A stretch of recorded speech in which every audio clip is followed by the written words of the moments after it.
வணக்கம் ஃப்ரெண்ட்ஸ், நான் தான் உங்கள் ரமேஷ். நம்ம சேனலை சப்ஸ்கிரைப் பண்ணுங்கள், லைக் பண்ணுங்கள். நான் இப்போ ஒரு அழகான பகுதியில் நின்றுக்கிட்டு இருக்கிறேன். ஸோ பாருங்கள், இதுதான் இலந்த பழம். நம்ம ஊரில் சின்ன வயசில் இலந்த பழம் பறிக்கிறதுக்கு கிலோமீட்டர் கணக்கில் நடந்து போவோம். இப்போ பாருங்கள், கை நிறையா கை பக்கத்துலேயே இருக்குது.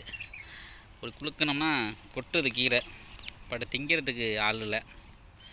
நான் அந்த பகுதியில் நின்றுக்கிட்டு இருக்கேன். மிக அழகான பகுதி பார்க்குறதுக்கு.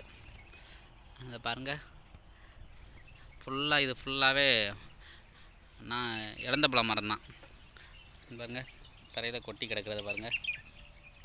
பாருங்கள், கை மரத்தில் வச்சாவே கொட்டுது பாருங்கள். மிகவும் டேஸ்ட்டாக இருக்குது சாப்பிட்றதுக்கு. இந்த பாருங்கள், இலந்த பழத்தை எப்படி கிடக்கணும்.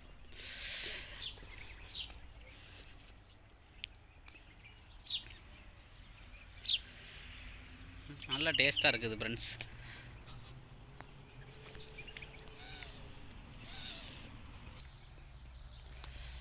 இதுதான் கத்தாரில் பர்வா சிட்டி அப்படின்னு ஒரு அழகான ஏரியா.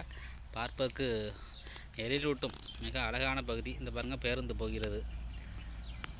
அழகான நம்ம ஊரை போன்று காட்சி அளிக்கும். பார்ப்பதற்கு மிக அழகாக உள்ளது. இது பார்ப்பதற்கு கிராமத்தை போன்று காட்சி அளிக்கும். ஆனால் இது கிராமம் இல்லை, ஒரு சிட்டி தான். ஆனால் அதுக்குள்ளே ஒரு சிட்டி மாதிரி இருக்க ஏரியாவில் ஒரு கிராமத்தை உருவாக்கியிருக்காங்க. மிகவும் பச்சை பசுமைன்றது காணப்படும் இந்த ஏரியாவை பார்க்கும்போது. ஏதோ நம்ம ஊருக்குள்ளே ஏதோ நடந்து போகிற மாதிரி ஒரு மனசில் தோன்றும் நமக்கு. இங்கே தான் எக்ஸசைஸ் பண்ணலாம். ஈவினிங்கில் பார்த்தா ஒரே கூட்டமாக இருக்கும். நானும் இங்கே தான் எக்ஸசைஸ் பண்ண வருவேன் சரியான ஒரு 5 மணிக்கு. இங்கே பாருங்கள், பூக்கள் 3 கலரில் இருக்குது. இது ஃபுல்லாக அந்த கடைசி வரைக்கும் இருக்கும் பாருங்களேன். இது வாக்கிங் போகிற பகுதி.